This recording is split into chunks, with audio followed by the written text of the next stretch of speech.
Hey, what is up, guys? It's Spectre over here, and today I want to talk about a new segment I just thought up called Noobframe. Hold up, I'm kind of in a sticky situation. So as you can see, I have the Excalibur Warframe, and I know many of you who have just started the game really don't know what to do still. So pretty much the premise of Noobframe is to teach those who don't already know. I guess is the best way to put it. So yeah, I'll be going over pretty much different maneuvers, different techniques, little tips and tricks of how to play this game.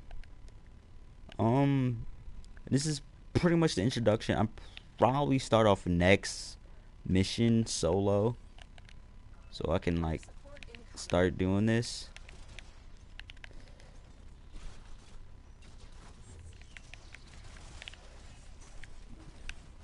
First, we have an intro to Excalibur.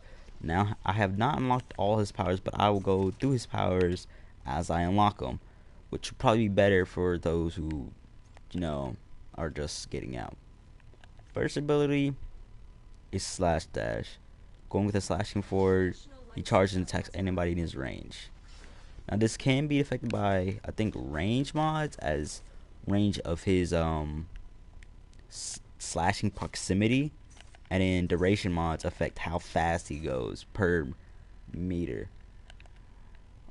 That stuff I can't think of much more information to give him. But his next ability is called Radio Blind. Lifts up his sword to blind all around him. Pretty much that will allow you to attack without being attacked back, which is very helpful for noobs who's starting out. And all melee attacks dealt will be dealt as a stealth damage multiplier, I believe. So right there, I did like 100 something. Usually when you do cast Radio Blind, it will have a stealth up. Like you will see like an up in attack damage percentage as shown here. See that crit? Life support incoming.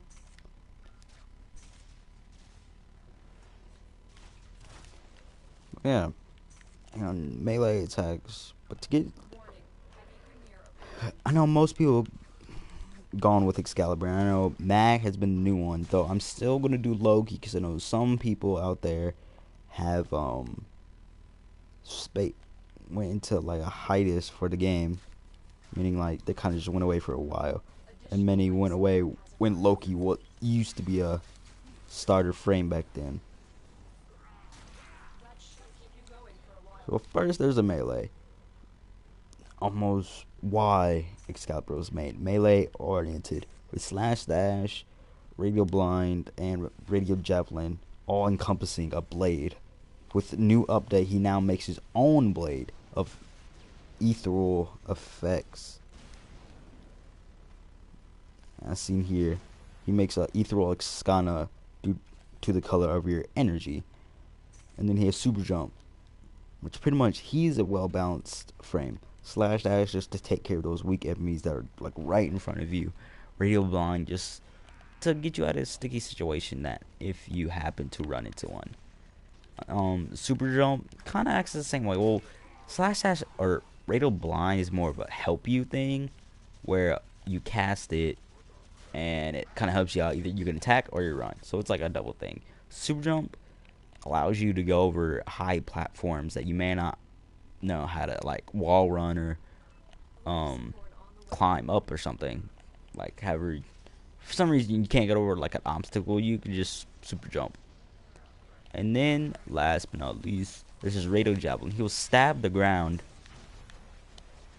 for a time just to cast javelins that go everywhere and specifically aim to try to get people to try to aim to hit people pretty much.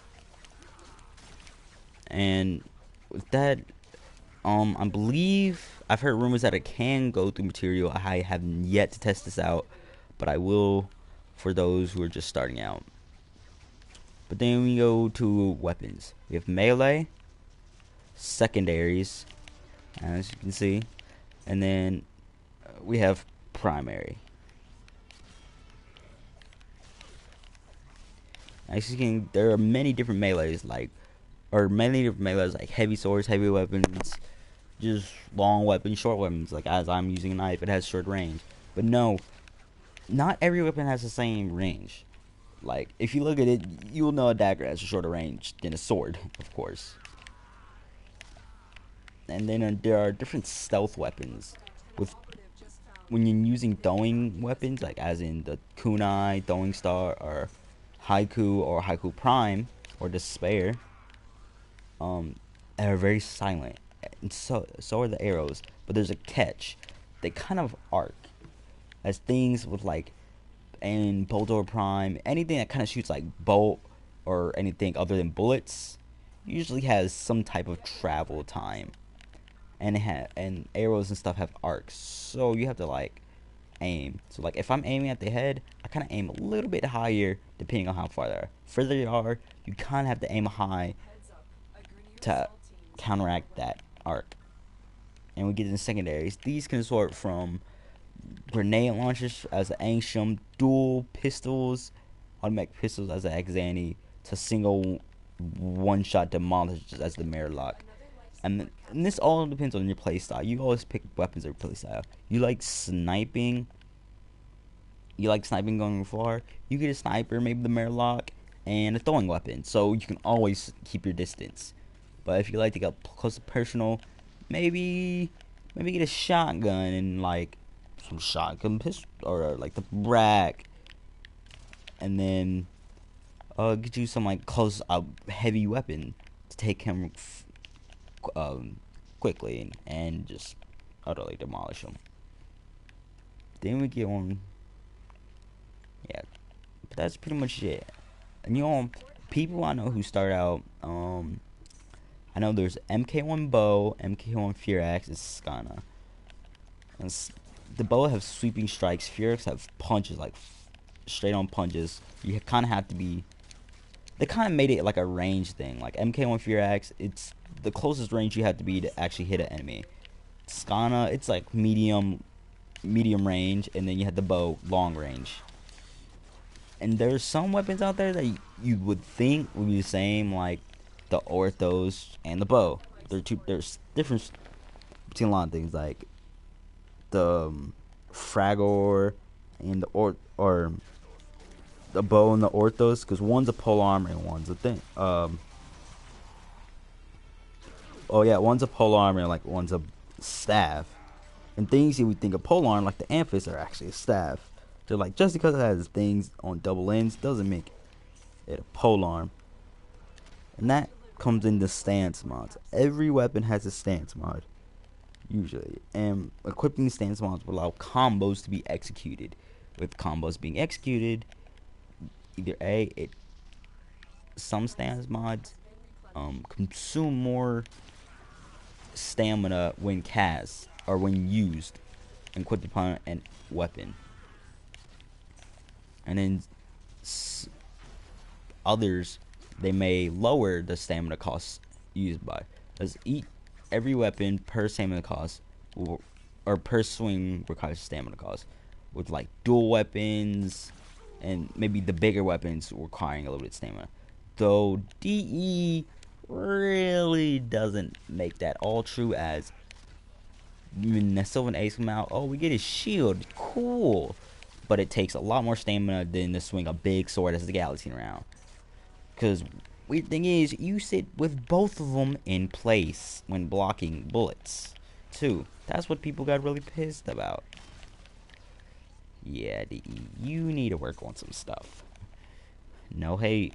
I just appreciate, but I get the people's hate out there. But then you see this little energy that requires your abilities. If you look at the bottom right of my screen, you can see all the abilities. Those that are not highlighted, other ones I don't have. Those or don't have enough energy for. Those that are highlighted, I have enough energy for.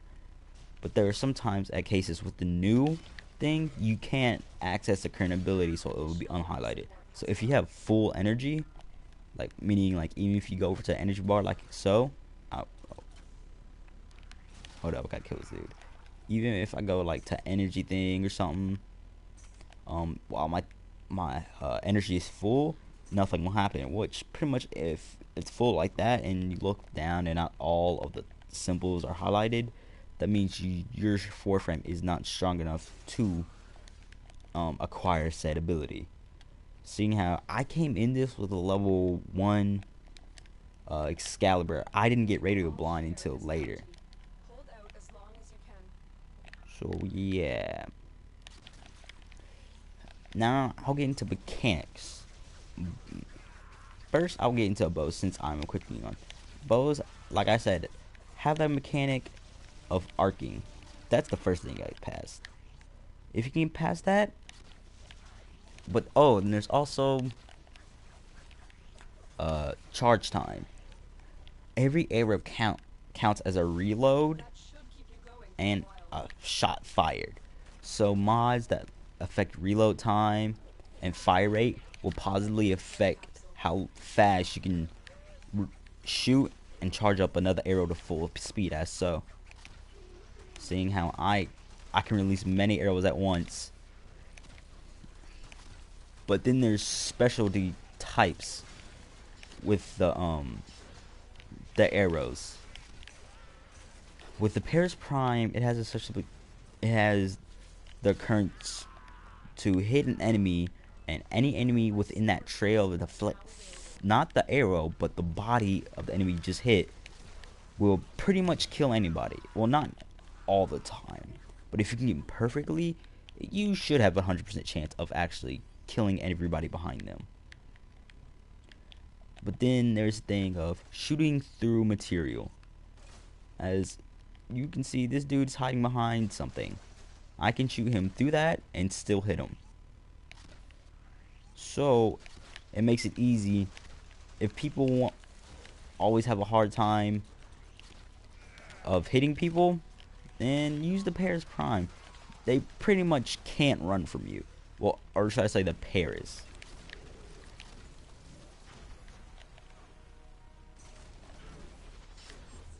Because I don't know. I'm pretty sure. I don't know about the MK1 Paris, but I'm for sure know that the Paris and the Paris Prime can and positively will shoot through material.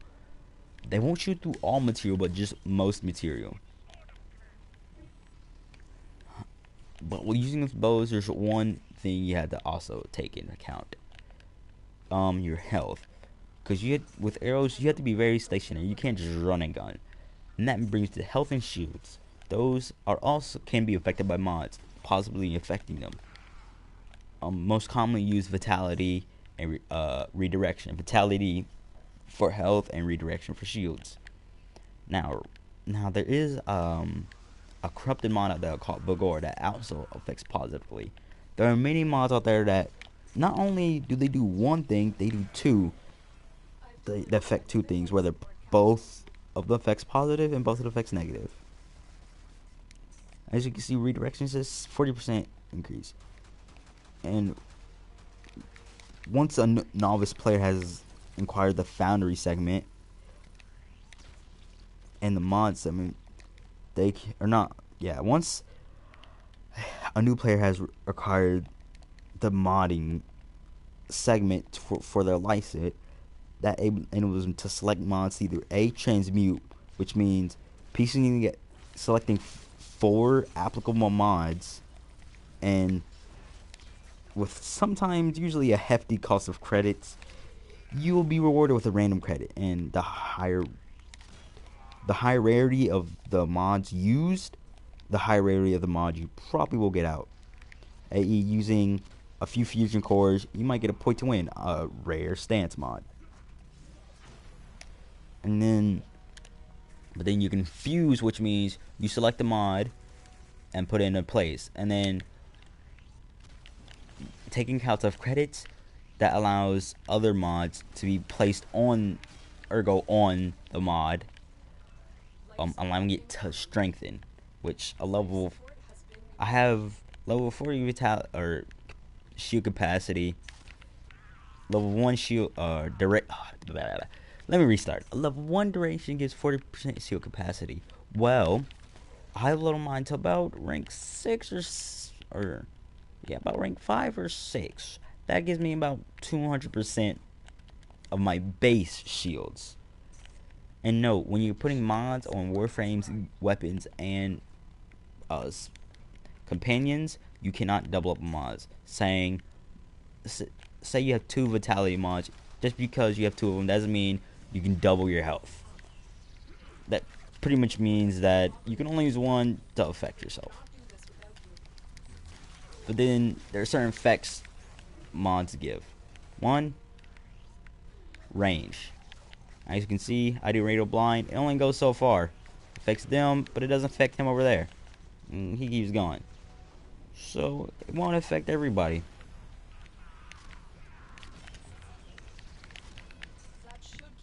Oh, and also as you hear that heartbeat, that means your health is getting slow.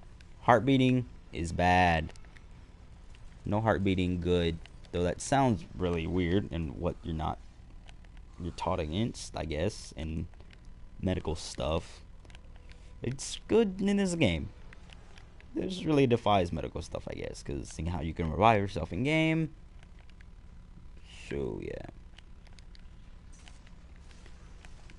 But I can't say most Warframes have one or some unique stat. Most Warframes do start out though with 100% shields and 150 health. Though they kind of made it where, I'm not saying all, but most female Warframes have a fragility to it. To meaning their health and shields are lower than normal. To act as a figurative feminine way, being fragile, maybe weaker than the males, or just making the males have higher health so they are dominant.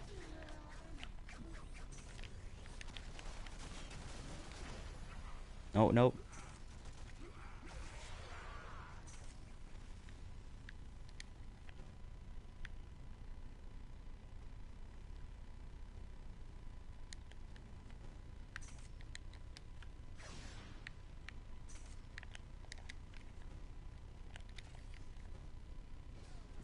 Oh yeah, third ability for Excalibur, super jump. That and certain things compare really well. And if I ever say the word synergize, that means it goes well.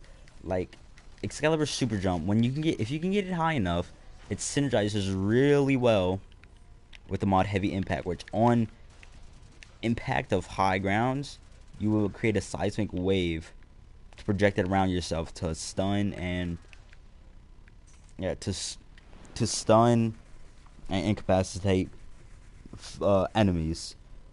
So yeah. One last thing, sigils. With a new edition of Update 15, as this is being recorded in such, there are syndicates. Each syndicate has its own symbol and other sigils that, as you place on your Warframe, and the higher like ones, pretty much the ones that cost more, the more standing it costs for a sigil, the more rep you get. And reputation for a syndicate pretty much is, as you get affinity for a weapon, Warframe, or any other thing, half of that or percentage of that, depending on what mod you have, will possibly affect your standing in that syndicate, allowing you to gain more reputation and get access to more mods, which can help, like, and augment ones, which can augment a Warframe's, when placed on a Warframe, can augment Warframe's modding to benefit them. But then incoming weapon types. And this is the last thing on my intro. So there are slash, puncture, impact, and status weapons. Slash weapons do a great deal against infested and cloned flesh. Puncture usually goes good against armored foes, though all you may see a lot of people have armor. That doesn't mean you're armor. And there's a difference between ferrite and alloy armor, apparently. So yeah, there's that. As with the weapon I'm using right now is carrots. Usually people go with slash and puncture weapons. Slash doing great against most Grineer and or doing some Grineer and the Infested, which are a biological enemy.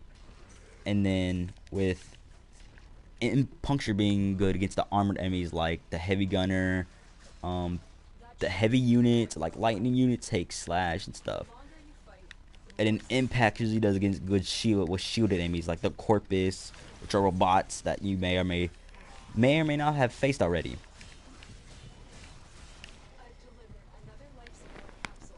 But then there's weapons that do elemental damage, whether it be poison, fire, ice, or electric. But then there's combination ones where they do like radiation damage and other such. Either way, certain people will have certain ups and downs towards that thing. Like it may positively affect them in a way. Like poison can bypass shields. Poison can bypass shields, and pretty much so if you're facing a shield enemy and they get poisoned or are attacking by a base poison weapon, then pretty much it will, like, you can see their shields go or health go down all day, but their shields will not get touched. Though in some cases, fighting a certain boss, Alad V, that's not what you want. Okay, why is this dude like running back and forth? Go to extraction.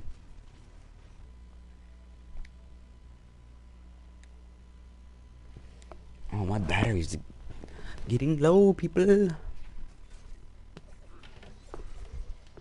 But yeah, that's pretty much the basis of all this stuff. I know this may have been a short episode and may have been a lot of information to take in all at once, especially for noobs. But I really hope you benefit this. This is just an intro.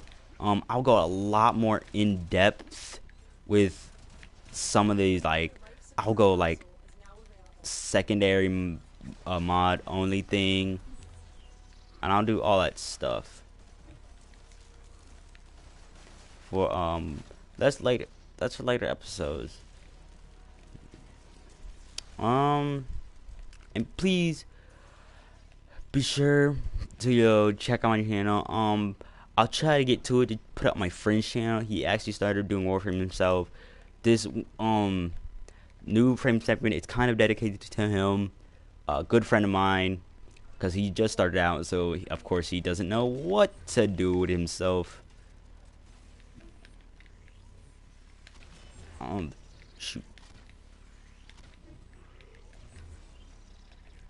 But yeah, that's pretty much all. Wait, let me clear out this place. Any more? Yeah, that's pretty much all we have today. So please, like I said, go down, click my link to my YouTube channel. While you're there, check out my friend Silent Arrow's channel, good friend of mine. Dedicate to him. Yeah. So peace out from Spectre Wolf, and be on the lookout for more Noobframe for all you people starting.